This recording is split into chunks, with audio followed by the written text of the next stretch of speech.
Hi, నమస్తే, welcome to Sukhi channel. ఇవాళ మీ అందరి ముందుకి నేను ఒక కొత్త రెసిపీతో వచ్చేసానండి. పచ్చి కొబ్బరి శనగపప్పు కూర. శ్రావణ మాసం అందరిళ్లలో పచ్చి కొబ్బరి అందుబాటులో ఉంటుంది. ఈ ఒక్క రెసిపీతో మనం కాయకొచ్చే కొబ్బరంతా వాడేయచ్చు. ఈ రెసిపీతో మా చిన్ననాటి జ్ఞాపకాలు చాలా ముడిపడి ఉన్నాయండి. మా అమ్మమ్మ గారు చేసిన తర్వాత పిల్లలందరం చాలా ఇష్టంగా తినేవాళ్ళము.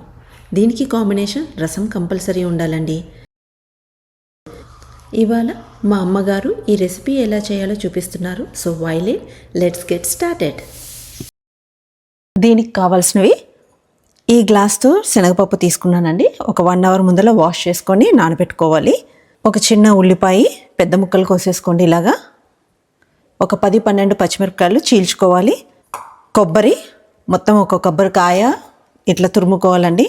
తగినంత ఉప్పు, పసుపు, గరం మసాలా కొంచెం. తాలింపు దినుసులండి.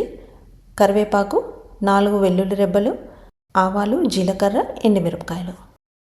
ముందుగా మనం ఒక ప్రెషర్ ప్యాన్లో 1 గంట సేపు నానబెట్టుకున్న శనగపప్పుని తీసుకొని పచ్చి కొబ్బరి వేసుకొని పచ్చిమిరపకాయలు, ఉల్లిపాయలు, పసుపు ఇవన్నీ వేసుకొని మనం ఏ గ్లాసుతో శనగపప్పు తీసుకున్నామో ఆ గ్లాసుతో 1.5 నీళ్లు పోసుకొని ఒక విజిల్ వచ్చేంత వరకు ఉడికించుకుందాం.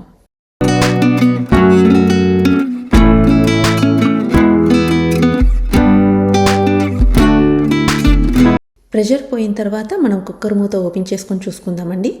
పప్పు పొడి పొడిగా ఉండాలండి. ఒకవేళ మీకు పప్పులో నీళ్లు ఇంకా ఉన్నట్టయితే ఆ నీళ్ళని మనం రసంలోకి వాడుకోవచ్చు. పప్పు పొడి పొడిగా ఉండాలండి. పప్పు ముద్దమటికి అవ్వకూడదు. చూస్తున్నారా వీడియోలో ఎలా ఉందో పప్పు అలానే ఉండాలండి. తాలింపుకి సరిపడా నూనె వేసుకొని వెల్లుల్లిపాయలు, ఎండుమిర్చి వేసుకొని అది బాగా వేగాక మిగతా తాలింపు దినుసులు కూడా వేసుకోవాలండి.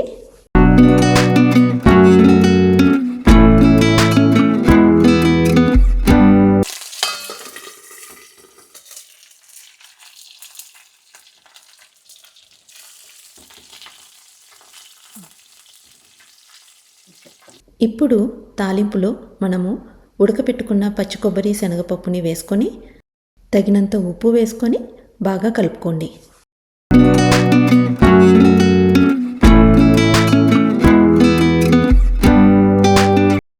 ఇప్పుడు వీడియోలో చూపిస్తున్నట్టు కొన్ని నీళ్ళల్లో 1 టీ స్పూన్ గరం మసాలా వేసుకొని వాటిని బాగా కలుపుకున్న తర్వాత మన కూరలో వేసుకొని కూరని 1 నిమిషం మగ్గపెట్టుకొని పైన కొత్తిమీర చల్లుకుందామండి. అంతే, మన పచ్చి కొబ్బరి శనగపప్పు కూర రెడీ. ఇది తక్కువ సమయంలో చాలా సులభంగా చేసుకునే కూర అండి. ఇప్పుడు నాకు ఇష్టమైన టేస్టింగ్ మూమెంట్ అండి. వేడివేడి అన్నంలో 1 స్పూన్ నెయ్యి వేసుకొని మన పచ్చి కొబ్బరి శనగపప్పు కూర వేసుకొని తింటే చాలా బాగుంటుందండి. అండ్ మనం మర్చిపోకూడదు ఏంటండి, సాలెడ్ ఈజ్ మస్ట్. చక్కటి ఆరోగ్యకరమైన రెసిపీ అండి. అందులో అమ్మ చేతి వంట ఎందుకు నచ్చదు? మీకు ఈ రెసిపీ నచ్చినట్టయితే please like, share and subscribe Sukhi channel. Be healthy, be happy. Thank you.